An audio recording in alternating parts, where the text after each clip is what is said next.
Buenas, bienvenido a un nuevo episodio más de Confesiones de un Ciclista. Hoy tendremos a un compañero y colega de edad que nos va a ayudar bastante en nuestro mundo y en nuestra actividad física. Con nosotros René Muñoz y Edison Santana. Buenas, ¿qué tal, muchachones? Buenas. Suéltese. Tibio, ¿eh? Buenas tardes, ¿cómo vamos? Vamos muy bien, gracias. Excelente. Me alegro que esté por aquí nuevamente visitando, existiendo nuestro pequeño calor. La primera pregunta, de una vez, como dicen aquí, al cuello. ¿Cómo te llega al mundo del fit? La historia es algo larga, la resumo. Con mi expareja, la cual era ciclista recreativa, conocí la palabra de bike fit. Prácticamente yo antes de eso nunca había escuchado que era un bike fit. Estamos hablando de unos 16, 17 años atrás. En su momento estaba saliendo con ella y me dijo, me voy a hacer un bike fit. Estoy hablando de que era en Estados Unidos. En ese momento el inglés todavía no era mi mejor aliado para comunicarme, creo que casi ni entendía que era un bike fit. Entonces me dijo que si íbamos, yo he montado bicicleta lógicamente, que toda mi vida he montado bicicleta. ¿Qué modalidad montaba usted? Ruta. Pero no sabía qué iba, bike fit, ¿qué es eso? Bueno, me fui y vi lo que en su momento fue el primer bike fit y me encantó. Vi lo que estaba viendo, me gustó. Y ella, dentro de tantos problemas que tenía médicos con los que nació, ella nació con un poco de problemas médicos. Fue dependiente de ver profesionales en diferentes ramas, casi que adicta a ver profesionales. Entonces veía quiroprácticos, veía fisioterapeutas, veía médicos generales, veía deportólogos y fitters por lo menos una vez al mes. O sea, ella por lo menos una vez al mes iba y se hacía un fit. Entonces, en ese primer tiempo, mientras que la conocía, la acompañé a varias citas de fits. Iba y se hacía un fit aquí, otro fit allá. Y entonces yo viendo las citas, cada vez me interesé más y tuve la oportunidad de ver varios profesionales en su momento en Estados Unidos, en diferentes ciudades, haciéndole fits a ella. Y un día que me dijo que se iba a hacer el fit, la cuestioné, le dije, usted, o sea, que no te acabaste de hacer uno, o sea, ¿cuántos llevamos? No, sí, pero ese ya no me sirve. Ella, todos los fits que se hacía eran lo máximo, por 1 o 2 días. Y a los 2 días el fit era lo peor. No, esa no me sirvió, necesito otro. Entonces nunca encontraba algo. Y creo que respondiéndote la pregunta también voy a hacer un comentario aquí al respecto que va muy de la mano, y es que encuentro mucha gente que de pronto pueden llegar con suerte a toparse con un profesional, porque en este mundo hay mucha gente que trabaja de forma empírica lo que hacemos. Pero también hay profesionales y que respeto mucho en la industria, que de verdad están haciendo un trabajo bien, y hay gente que va donde ellos con unas expectativas altísimas de que pasen muchas cosas en una primer cita o en una única cita. Y el mejor comparativo que yo le puedo dar a esta gente que ha tenido malas experiencias, y lo coloco entre comillas porque en realidad no le han dado el tiempo al proceso, es de que si yo voy con un cáncer terminal, donde un médico, yo no puedo pretender que el médico me cure en una cita ni de 30 minutos, ni de 1 hora, ni de 2 horas, ni de un día, ni de una semana, ¿vale? Yo tengo que ser realista y saber de que si yo llego con un problema grande, pues ese problema grande va a requerir de un tratamiento, de cosas que yo debo de hacer, no hacer, de cosas nuevas que voy a implementar en mi día a día, ¿sí? Entonces yo creo que ella en su momento, volviendo al caso de ella, yo creo que vimos varios profesionales tesos. Teso es como alguien que hace algo muy, muy bien. En su momento había varios fitters en California, en New York, que eran muy buenos, pero ella no le daba el tiempo para trabajar ese proceso. Ella quería que alguien le resolviera así. En ese momento yo no entendía lo que les estoy diciendo ahorita, ni la analogía que estoy haciendo. Hoy día lo puedo analizar mejor.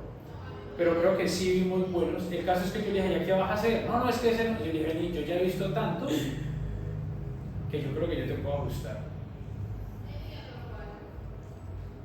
Y él me dijo, sí, venga, yo lo ajusto. O sea, yo ya había visto todo lo que le habían hecho y yo sabía que todo lo que se le hiciera siempre a los 2 o 3 días ya no le iba a gustar. O sea, uno más. Entonces yo en realidad empecé a hacer como el proceso de Sufit de forma súper empírica con lo que había visto. Le subía, le bajaba, le movía, llevando como una lógica de todo lo que había visto. Y uno de mis mejores amigos sabía lo que estaba pasando y en su momento me dijo, esto lo puedes hacer vos como, o sea, ¿por qué no tomas un curso? Y yo, ¿verdad? Sí, tómate un curso.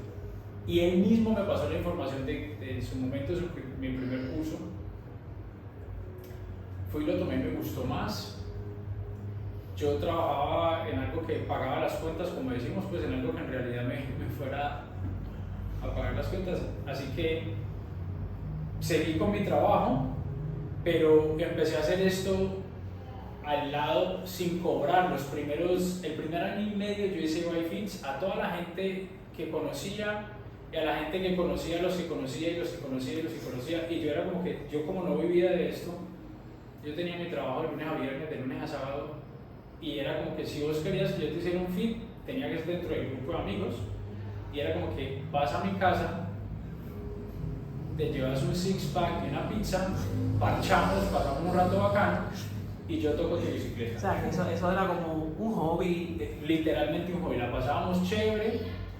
Y ese grupo de amigos que pues para todos va a tener un limitante, pues, o sea, ya cubrí con mis amigos, ahora están viniendo el amigo de mi amigo y el amigo del amigo del amigo, o sea, ya se empezó a salir, y ya como que esto voy a tener que cobrar. Pero en ese año y medio del que acabé de hablar, yo no me quedé con la primera capacitación. En ese instante, ya estoy hablando de hace 15 años, más o menos 14, 15, salió Red Bull, que fue la primera tecnología que hizo una cámara como estas, que medía los patrones de movimiento del ángulo con láser, 3D, toda la chulería, como dicen ustedes.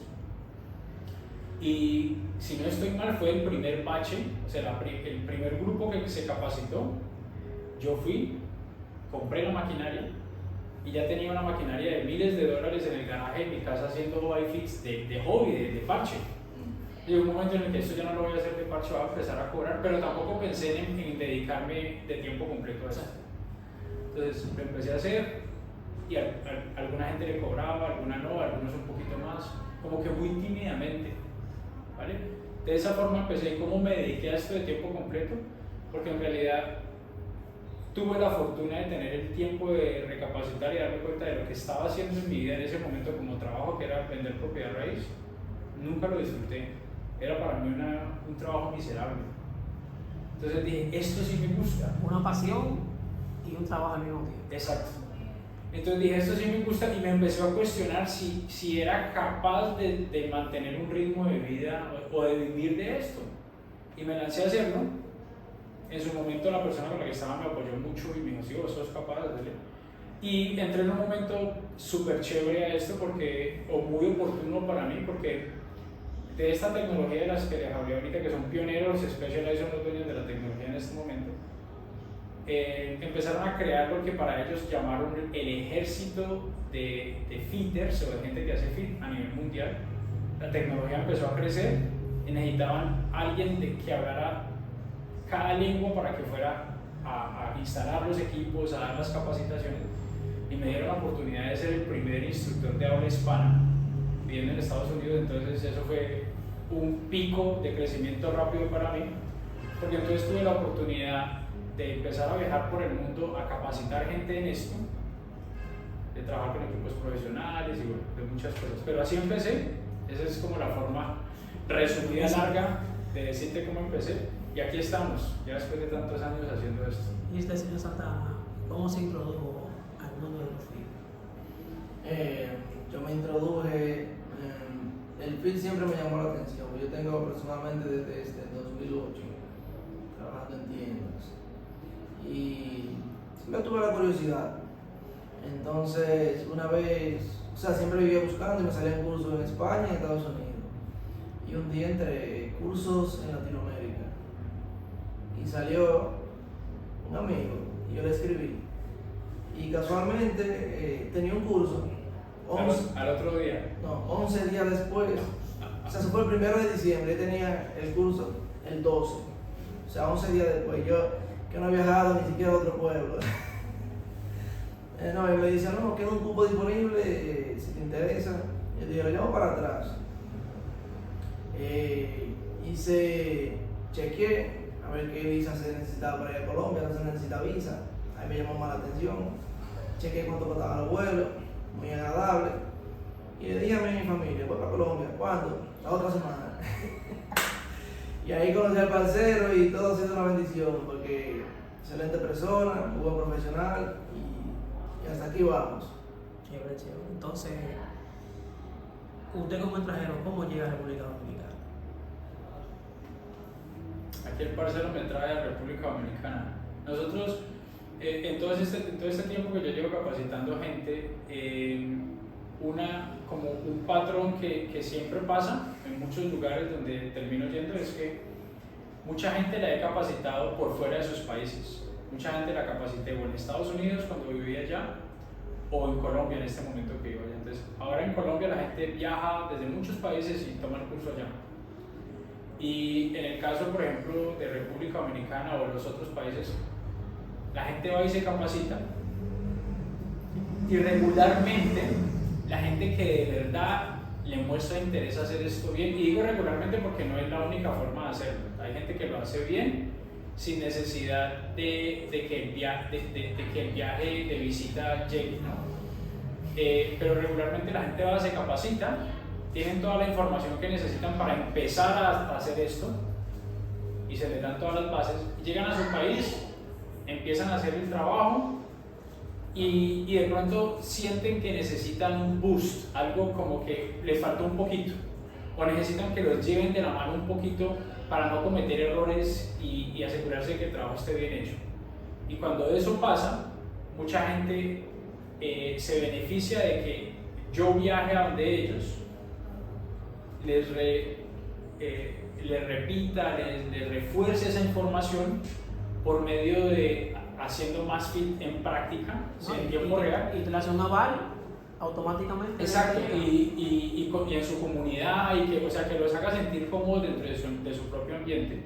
Entonces, esto lo hacemos mucho. Entonces, es un servicio que literalmente cuando la gente está tomando el curso se les ofrece, mira, si tú quieres, yo voy hasta allá. Entonces, que también lo tomó. Si Edison dice, después de que llega, sí, yo quiero que vengas y hagamos fits, y lo hizo muy rápido, o sea, él tomó el curso y automáticamente llegó aquí, empezamos a cuadrar, vine, y pues ahora el problema es que me vaya, porque mantengo más casi allá. Algo típico dominicano, ¿no? Que cuando viene no quieren irse. La verdad lo tratan muy bien a uno aquí, sí, es un ambiente chévere, una energía muy chévere. Bueno, ahora vamos a la parte técnica.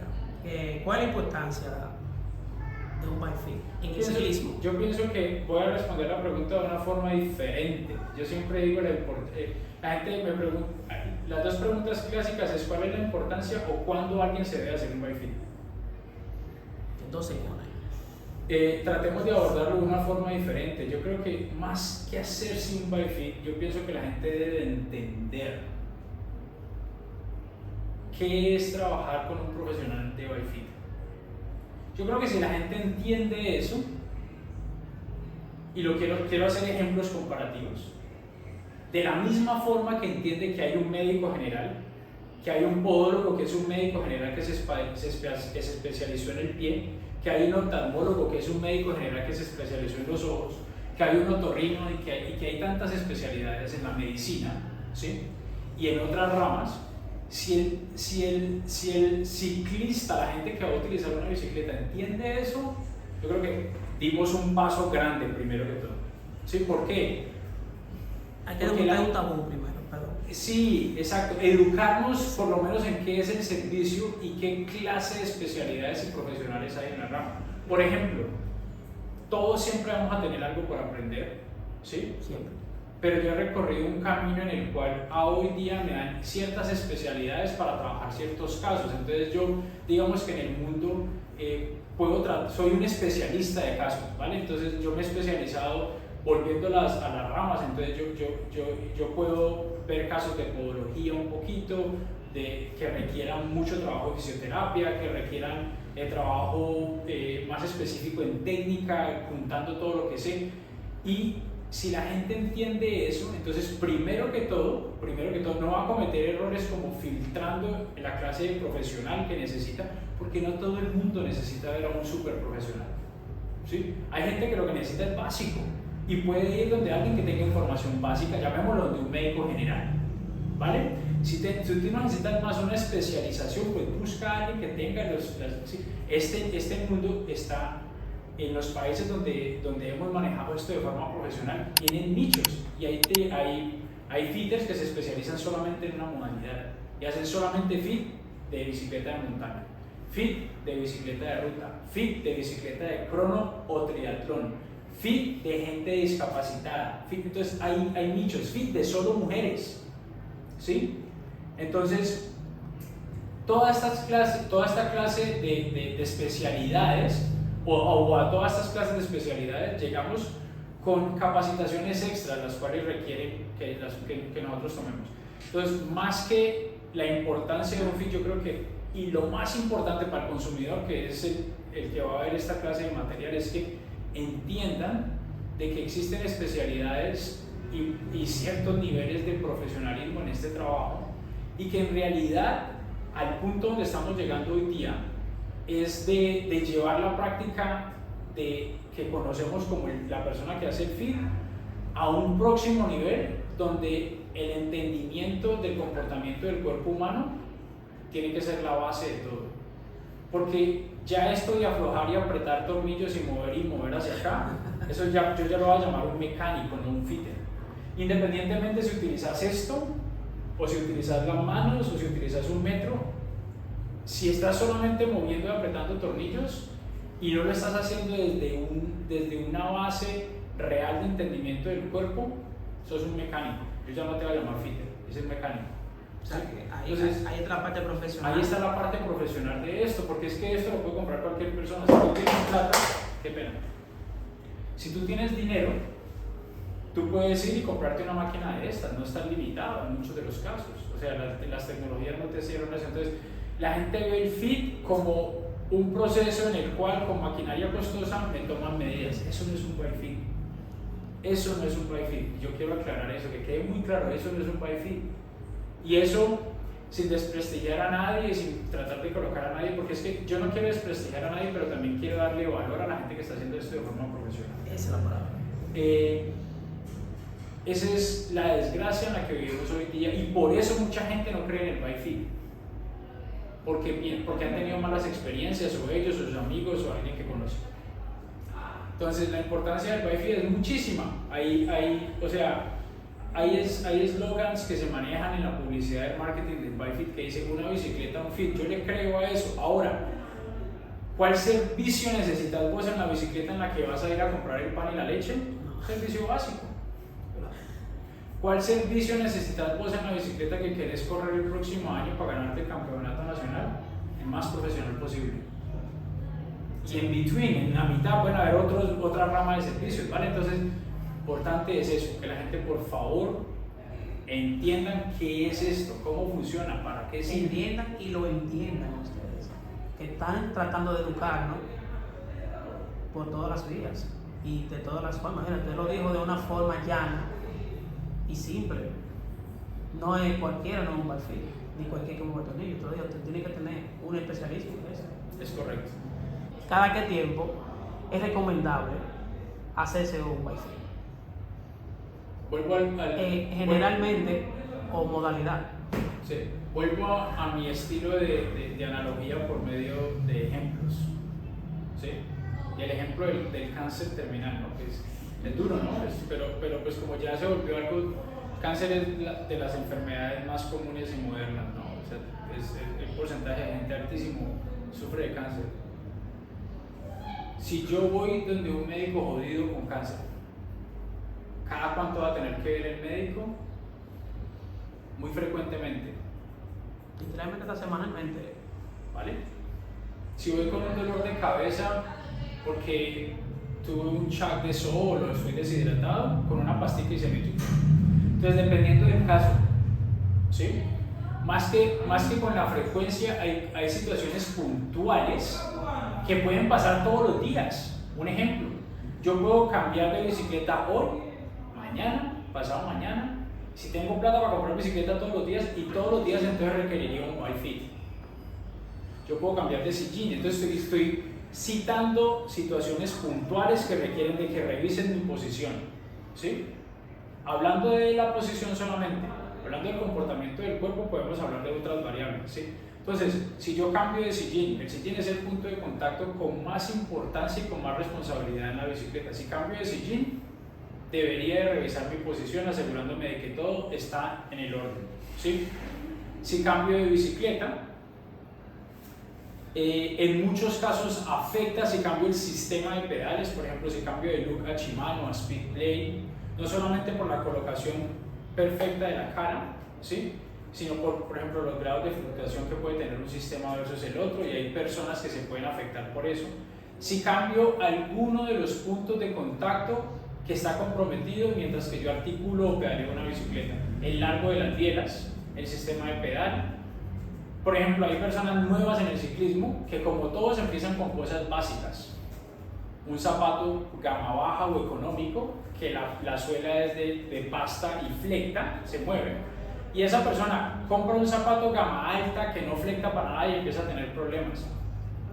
Deberías de revisar qué está pasando con un profesional, ¿vale? Entonces, cualquier cambio que comprometa lo que tu cuerpo toca con la bicicleta debería de ser chequeado por un profesional. Ahora, cuando digo debería, hay gente que hace cambios y no tiene problemas. Por ejemplo, el cambio de los zapatos es uno.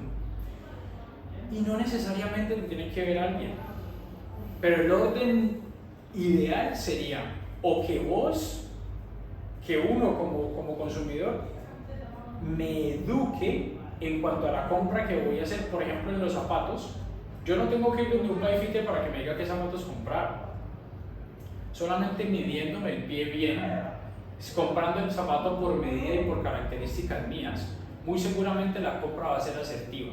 Pero si compro el zapato basado en porque Pogačar se ganó el Tour de Francia con ellos, o Rigo se ganó etapa con ellos, o lo que sea, y la talla que me dijeron por sensación, te compras por sensación, o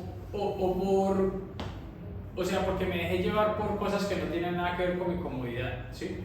Si lo compro así, muy seguramente va a poder tener problemas en vez de comprarlo por cosas objetivas. O sea, tu pie tiene unas características que se necesitan cumplir para que tenga comodidad, ¿vale? Entonces, ¿cuándo se debe hacer un fee de una persona o cuándo es necesario, se beneficia de tener un servicio de estos? Ay, sí. Lógicamente, si estás teniendo dolor, no deberías de sentir dolor. Si vienes de tener mucho tiempo sin montar bicicleta y subiste o bajaste significativamente de peso, lo cual para mí significativamente de peso es algo que supera 5 kilos, ¿sí? 5 kilos. 5 kilos para arriba o para abajo, muy seguramente el comportamiento de tu cuerpo va a ser diferente. Esa era una de las siguientes preguntas, ¿qué tanto afecta el peso, tanto de subir como bajar? Mucho. Pero ojo, no te afecta en la bicicleta, en todo. Si yo en este momento peso 74, 75 kilos que estoy pesando y subo 80, yo ya no me voy a amarrar los zapatos igual. ¿Sí? Ya para amarrarme los zapatos voy a hacer así, ¿sí me entiendes? O sea, todo cambia en tu vida cuando vos subís de peso y cuando bajas de peso también, ¿sí? Hay una correlación entre el peso y la forma en la que yo me puedo mover.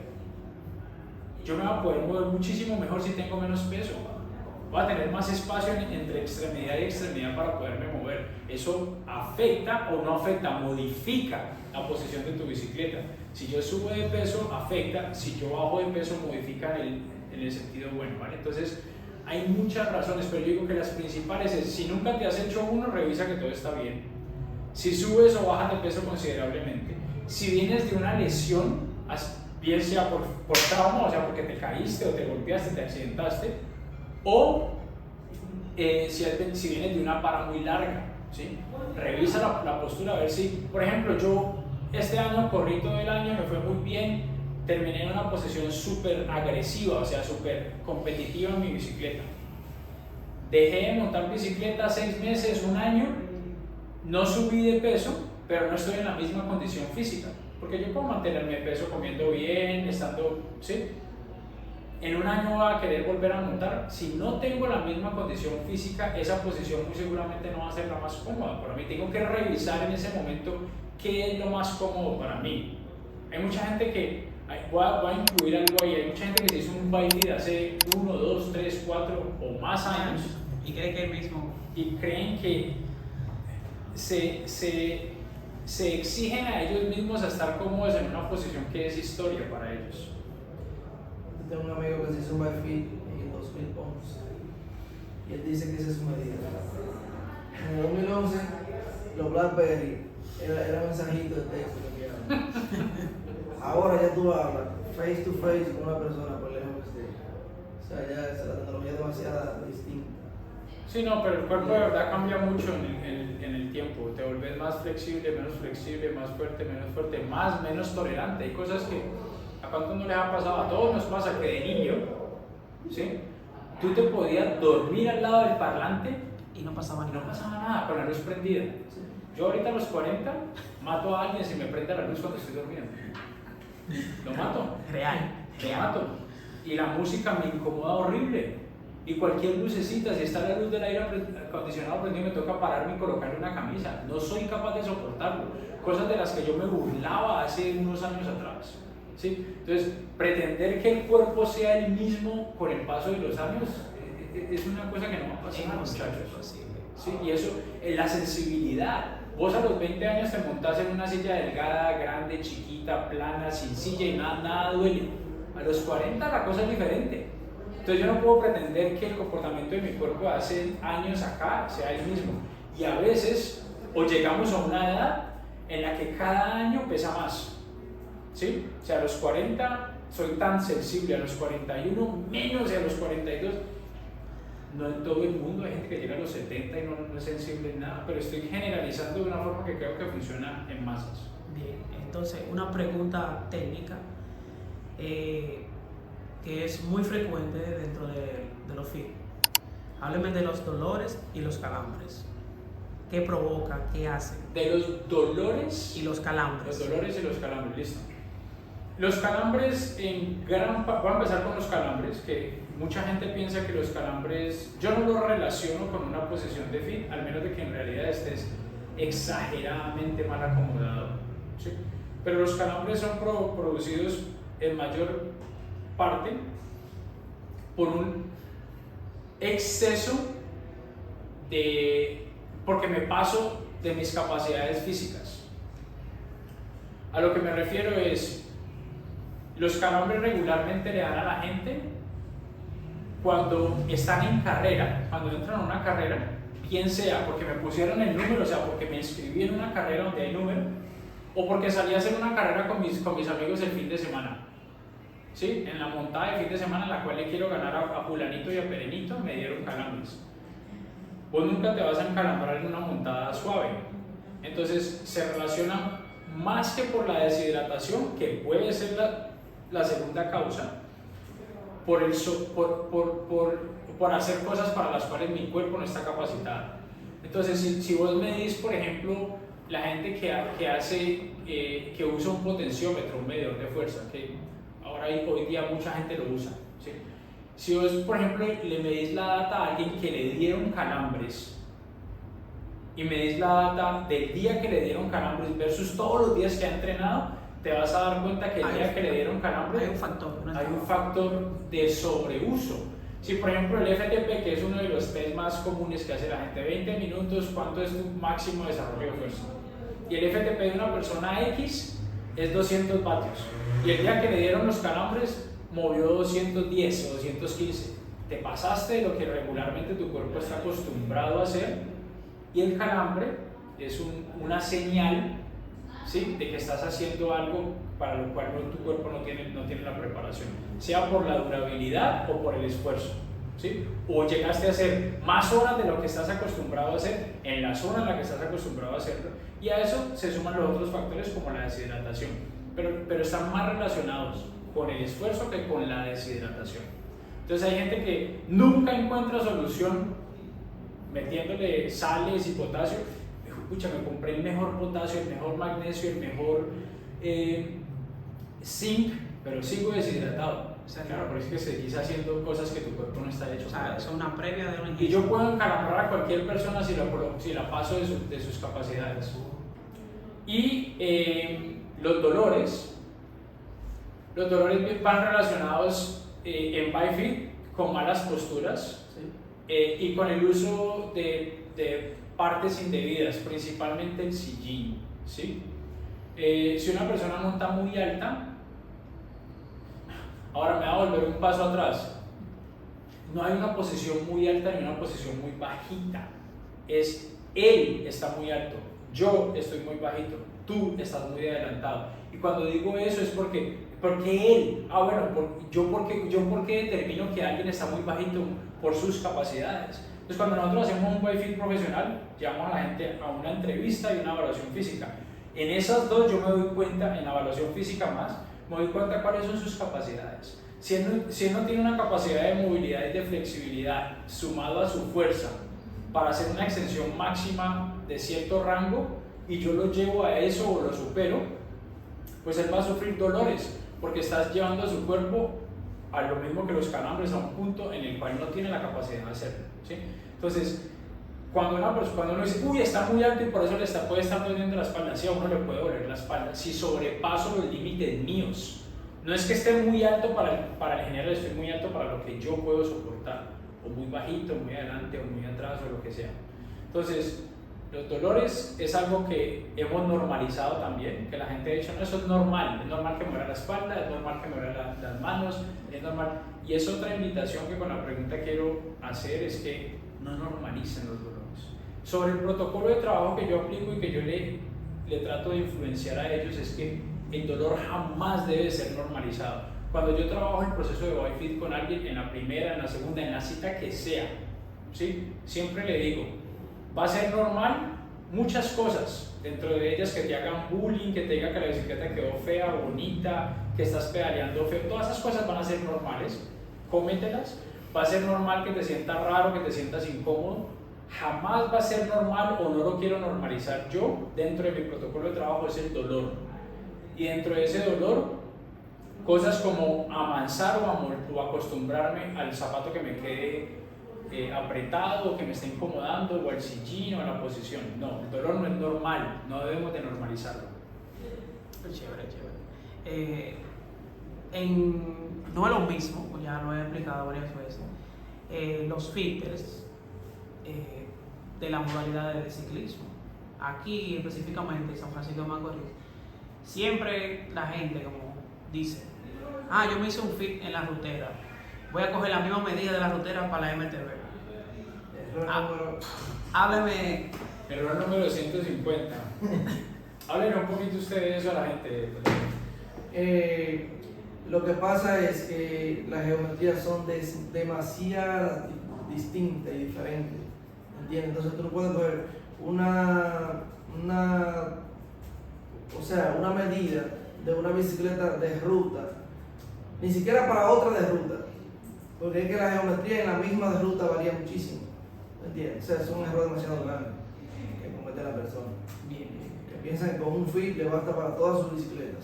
Y por ejemplo, aún si llegan a copiar las medidas bien, que se puede hacer, copiarlas, como la geometría o la posición geométrica de la bicicleta cambia la posición de la persona, y en modalidades diferentes, que fue la pregunta tuya, de ruta a montaña, los requerimientos son distintos. Yo no voy a querer llevar la posición de mi espalda de ruta a la montaña, ni de montaña a la ruta, son dos modalidades completamente diferentes, ¿sí? En montaña yo voy a querer llevar mi espalda más erguida o más parada, menos distancia entre mi cadera y mis manos, más abiertas mis manos para tener más maniobrabilidad en la bicicleta, ¿sí?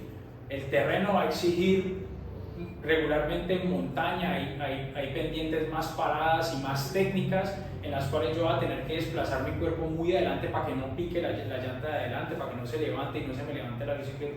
Entonces tienen requerimientos diferentes las dos bicicletas, posiciones diferentes, y se van a manejar, digamos que rangos de movilidad diferentes. Por ejemplo, la altura de sillín no debería de ser la misma, ¿sí?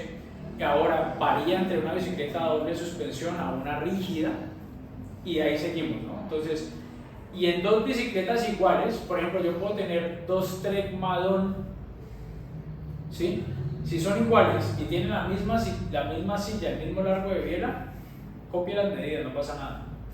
Pero si yo tengo dos Trek Madon y una tiene una silla Celitalia SLR que me siento espectacular en ella, y en la otra tengo una Pro que también me siento espectacular, en ambas me voy a sentir espectacular, pero las medidas de estas dos bicicletas tienen que ser diferentes, porque son dos sillines diferentes. En una puedo que acomode mi pelvis 1 centímetro más adelante que en la otra, y yo tengo que hacer ajustes dependiendo de eso. Bien. Las personas, me incluyo, antes de comenzar a montar, o sea, de tener un poco de estar empapado en el ciclismo, decían que todas las bicicletas eran iguales. Automáticamente tú te montabas en la bicicleta, tú dices, no, yo llego.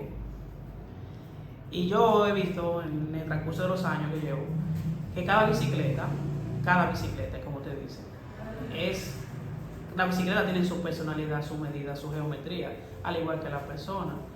Las personas y la bicicleta tienen que estar en conjunto, o sea, en fusión. Eso lo he aprendido. Yo tengo una pequeña discapacidad en mi rodilla izquierda, que no tengo la misma fuerza en la de la izquierda que con la derecha. Cuando llegan casos así como el mío, que es lo más recomendable, hablando general, no en específico. ¿Qué trabajo te aplica ahí? Cada caso se trabaja individual, o sea, no podría darte un ejemplo si no tengo un caso para resolver. Y ahí volvemos a lo que hablaba yo anteriormente. Es importante trabajar con un profesional que entienda tu caso. Tu caso es particular y debería de trabajarlo un profesional que entienda muy bien el funcionamiento y las limitantes y cómo trabajar esas limitantes, ¿sí? No alguien que solamente afloje y apriete tornillos basado en medidas. Entonces, el tema de discapacidades o de limitantes, porque las limitantes no necesariamente son discapacidades, es muy recomendado que se trabaje con gente que entiende lo que está pasando, porque si no tu experiencia va a ser mala y entonces para vos va a pasar a ser que esto no funciona y que esto no sirve, cuando esto sí funciona, al punto de que funciona tanto que el porcentaje de garantía o efectividad que nosotros manejamos es menos del 1%. Menos del 1%, o sea, en este año hemos pasado de muchísimos fits y si hemos tenido una garantía es mucha. ¿Sí? Hay una gran diferencia entre trabajar algo que no se pudo hacer, garantía, y ¿sí? a trabajar un proceso. Porque yo, por lo menos, si fomento eso en ellos, jamás le prometo a alguien resultados con una cita. Por lo menos no si esa persona va a necesitar un trabajo. Y no necesariamente un trabajo de que me tenga que ver a mí o al profesional cada 15 días o cada 8 días, pero sí que él haga cosas que debe de hacer para que en su proceso personal lleguemos a ese resultado que queremos llegar. Bien. Un consejo para los ciclistas amateur que quieren andar así mismo, andar, rodar, tener la misma bicicleta que un profesional, viviendo una vida amateur, pero queriendo ser profesional. Que aterricen primero, es el mejor consejo.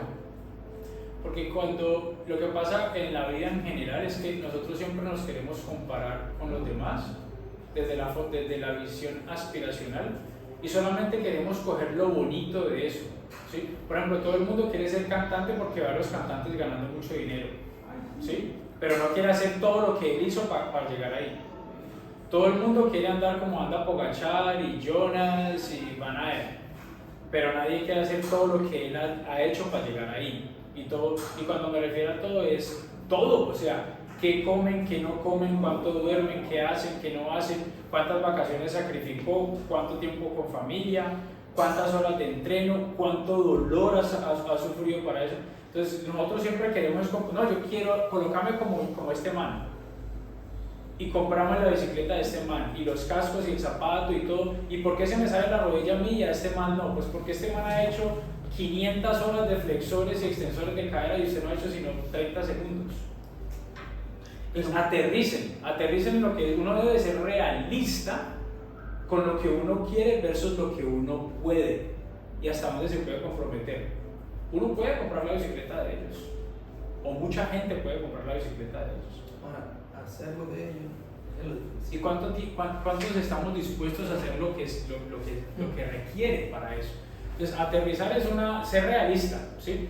Y yo no voy a generalizar que hay gente que es fuerte. Yo veo gente fuerte, en estos días que hemos estado aquí hemos tenido personas fuertes, ¿sí? Fuertes, o sea, gente que es fuerte, tiene las capacidades fisiológicas o tiene el cuerpo con capacidades para llegar a hacer muchas cosas, pero tienen cosas que los están limitando, como por ejemplo tienen peso de extra mucho. Entonces, pues una persona de esas es empezar un plan de alimentación súper rígido para que llegue a bajar de peso, trabajar más la postura como tal, o sea, mantenerse en una postura competitiva como la vemos en pantalla con esta gente, requiere horas y horas y horas de trabajo de lenguaje corporal y fuerza por fuera de la bicicleta. Entonces, vuelvo al punto, es que aterricemos y que nos demos nuestro lugar entre lo que es uno como recreativo versus ellos, ¿sí? Que siempre nos queremos comparar y pensamos que comprando la bicicleta, los zapatos y el uniforme de ellos, entonces vamos a estar muy cerquita. Aterricemos y démonos cuenta de que hay años luz y que tenemos que ser realistas entre las capacidades de nosotros versus las de un profesional que vive de eso y está por eso todos los días. Bien, usted que está más empapado que nosotros en el ámbito profesional, cada cuánto tiempo o cada qué etapa se hace un profesional fiel? También es algo muy individual e inclusive hay profesionales que no se hacen bike fits, ¿sí? Hay gente que no le cree al bike fit y un Nairo Quintana y no tengo nombres que se me vengan a la cabeza aquí de primera mano. O sea, él crea la sensación. Hay mucha gente que cree en eso y es como todo, o sea, hay cuántas religiones y cuántos mundos de formas diferentes hay para pensar. Nadie está bien y nadie está mal, es lo que es, ¿sí? Viviendo en el mundo actual, yo diría que un ciclista, los equipos profesionales, si hablamos de los equipos profesionales, la gran mayoría tienen fitters de cabecera y esos fitters son gente que aparte de apretar tornillos son masajistas, son fisioterapeutas, son podólogos, son deportólogos y están con ellos todo el año, ¿sí? No viven con ellos, pero están con ellos, o sea, hacen campamentos de entreno, están en carreras, entonces constantemente los están chequeando. ¿Cuántas veces? 10, 15, 20, ¿sí? Y pueden hacer cambios muchas veces, porque acuérdate que esto depende en el estado en el que yo esté. En este momento estoy en mi mejor estado, lo cual quiere decir estoy lo más fuerte posible, lo más flexible posible, lo más movible posible y lo más estable posible. Resisto la posición más agresiva posible. 2 semanas en un Tour de Francia, está mi cuerpo reventado. De pronto esa posición ya no es la más cómoda para mí. Hacerme ajustes porque ya me siento alto. Pasa, ¿sí? A ciclistas profesionales de carreras de 3 semanas o de 2 semanas O clasicómano. Hay que modificarle la posición porque llegan a un punto en el cual tienen tanta fatiga que esa posición ya no es la más cómoda. Entonces es algo, mira que yo sé que la gente que ve este podcast o que lo escucha puede llegar a este momento de fatiga de escuchar no sé, porque muchas respuestas mías han sido no sé o no hay una respuesta puntual. Pero es porque es la mejor respuesta, es la respuesta más real. Yo te puedo dar un número que en realidad no funciona, porque es que cada caso es particular y eso es la belleza de este trabajo de individualidad, de respetar lo que cada uno necesita. Como hay gente que tú le haces cambios en la bicicleta brutales, o sea, le subes la altura del sillín 2 centímetros o se la bajas, le cambia de silla, le haces un poco y no sienten nada, eso le llamamos los insensibles, ¿no? Hay gente que tú le mueves 2 milímetros y sienten que cambiaron del cielo al infierno o del infierno al cielo. Entonces somos muy individuales, viejo. Sí, hay gente que le gustan los huevos con mucha sal, hay otros que le gusta sin sal.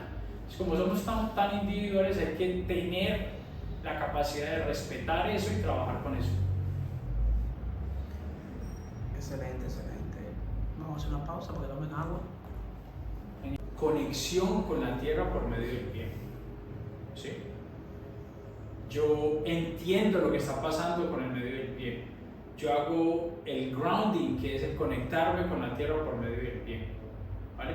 Y cuando yo le doy libertad al pie para que él haga su función en cosas como patrón de pedaleo, soluciona infinidad de cosas. Ellos han aprendido en un curso nivel 2 hoy día cómo yo enfocado en el pie curo todos los problemas que vos quieras. Dolores de rodilla, eso es historia para mí cuando empecé a entender el pie. Historia, te lo digo, historia. O sea, yo me siento en la capacidad hoy día de casi curar cualquier dolor de rodilla solamente enfocándome en la funcionalidad del pie.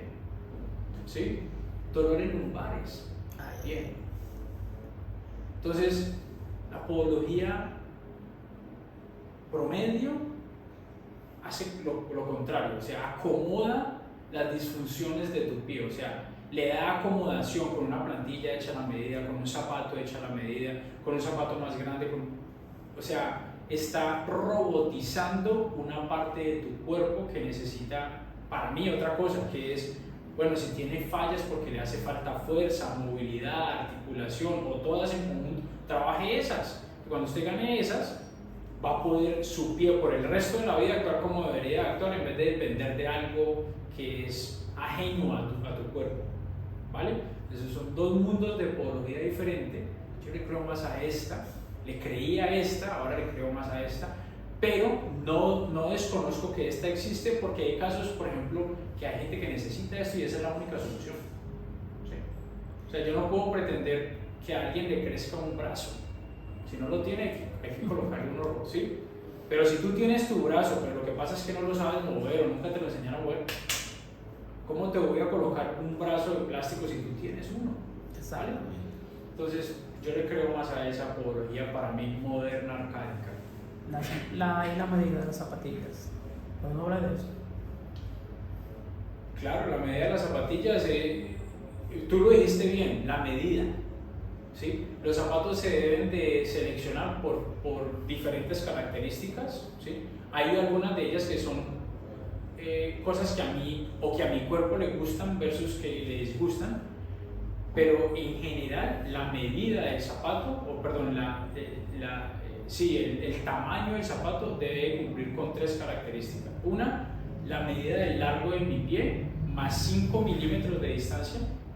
O sea, lo que mide la parte más larga de mi pie. Y digo la más larga porque hay gente que el dedo grande o el dedo gordo es el más largo, pero hay otra que el segundo dedo o el tercer dedo. Entonces, medir desde el talón hasta el punto más largo de mi pie, lo puedo hacer en una hoja de papel trazándolo y a eso sumarle 5 milímetros. Tengan en cuenta que muchos de nosotros tenemos un pie más grande que el otro. Y hay personas que llegan a tener hasta 1 centímetro de diferencia o más. Entonces, hay que comprar los zapatos por la medida del pie más grande en ese caso. En el ciclismo no es algo que biomecánicamente funcione muy bien. Inclusive hay marcas que te venden zapatos, te vendo este de acá talla 29, medida 29 y este 28. Te los venden así, te cobran más, pero no tienes que comprar los zapatos. Te cobran el 10% más de lo que cuesta el par de zapatos, te mandan uno de esto y uno de esto. ¿Sí? Entonces, los zapatos deberían de comprarse por medidas, y son 3 medidas. La medida del largo, más 5 milímetros. La medida del ancho, exacta, puede ser exacta, inclusive mucha gente resiste un par de milímetros menos de lo que mide el ancho. Y el volumen del pie, el cual no todo el mundo tiene el pie de volumen alto. Ese es uno de los detalles más grandes, porque a veces tú compras una zapatilla 44 y los números de los lados son por letras, ¿verdad? El número del volumen, la verdad yo conozco solamente una marca de zapatos que te venden zapatos por medidas más volumen. El resto todos te lo van a vender es solamente por talla de largo. Y la tarea tuya como consumidor es literalmente medir la plantilla del zapato y ver cuánto mide de ancho el zapato versus cuánto mide tu pie. Y en el volumen solamente te vas a dar cuenta en esas marcas de zapatos, en todas pues, colocando el pie adentro, midiendo el volumen tuyo versus la capacidad de volumen que tiene el zapato. Y el otro factor del que estaba hablando ahí era los materiales. No todo el mundo resiste un material rígido. Un zapato rígido con un pie que esté cargado también, que esa fasa plantar está cargada, es un desastre. La gente va a sentir dolor constantemente, no se va a sentir cómodo. Entonces hay gente que necesita que el zapato fleque. Ahora que yo me acuerdo, que te dice de la parte de las de esto, hábleme de los gel en los jerseys. ¿Qué te recomienda en esa parte? De los gel en los jerseys. En la pantaloneta. En la pantaloneta, perdón, sí. Para principiantes, para profesionales. Sí. Si hay algo muy específico. Creo que todo el mundo debería usar. ¿Qué mundo debería usar pantalonetas con geles? Sí, y al igual que los otros puntos de contacto, hay amores y odios. No la más costosa es la mejor para todo el mundo. Y no la más gruesa es la mejor para todo el mundo. Porque también va a depender de en qué punto se descarga tu pelvis sobre la silla. Si yo me descargo sobre la silla en un punto en el cual, porque es que cuando yo estoy sentado así derecho, aquí en esta silla, yo estoy sentado sobre la parte baja de mi pelvis, que son los isquiones, los dos huesitos puntudos de abajo, ¿sí? Pero cuando yo empiezo a hacer esto, yo ya no me estoy sentando sobre los isquios. La lógica dice que mi pelvis empieza a rotar y ya no es los isquios, sino es el arco isquial. Eso tiene otros requerimientos para acomodarlos cómodamente, que valga la redundancia. Entonces, si yo me siento más sobre esa parte, requiero de pronto de una badana con más soporte de acolchonado, porque ahí hay un tejido blando sensible que pues, me incomodaría mucho si no tengo algo que me protege. Si me siento más sobre los isquios, de pronto con cualquier badana voy bien, o con algo que no sea tan grueso, que no tenga tanta densidad. Si hago montadas largas, si hago montadas de mucho impacto, y para todo eso hoy día hay tecnologías de diferentes badanas, pero es un tema en el cual entiendo todas las necesidades que puede llegar a tener el ciclista, mas no estoy educado en toda la cantidad de materiales que existen para cumplir esas necesidades. Bueno, ya para finalizar, un mensaje final de ambos para la comunidad de ciclismo y que se integre en MyFit, que se desmonte y se quiten los pelos y lleguen aquí con nosotros. ¿Dónde podemos contar con ustedes como profesionales en el área? Bueno, de parte mía el único comentario o consejo es que vivimos en un mundo muy desinformado dentro de tanta información, ¿sí? Todos tienen un teléfono inteligente y le preguntan ya a Siri o a Alexa y les da toda la información.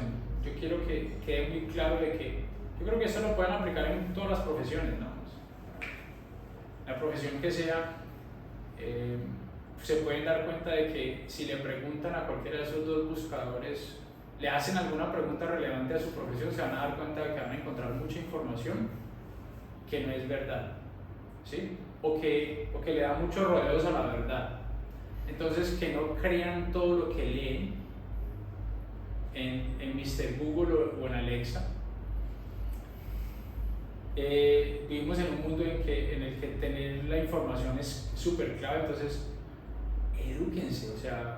edúquense, desempápense un poco de este tema y de todos los temas. Si les gusta algo en realidad y lo quieren hacer bien, pues lean libros, no artículos, lean libros sobre el tema, paguen clases sobre el tema. O sea, lógicamente nadie va a querer compartir la información de gratis, menos si vive de ella. Claro. Tomen cursos, lean libros, no se lean el título del libro, leanse el libro, ¿sí? El título del libro no les va a enseñar nada. Pongan en práctica cosas y no le crean a nadie, ni siquiera a mí, ¿sí? O sea, pongan en práctica las cosas porque probando es la única forma. Y tengan en cuenta lo que les dije al principio, de que esto es una profesión y debe tratarse como una. Y de que les aseguro de que si trabajan con un profesional van a tener resultados. Sí, claro, el llamado es a la persona para que se eduque y nada, para que nos tomen como profesionales en realidad que somos en el área.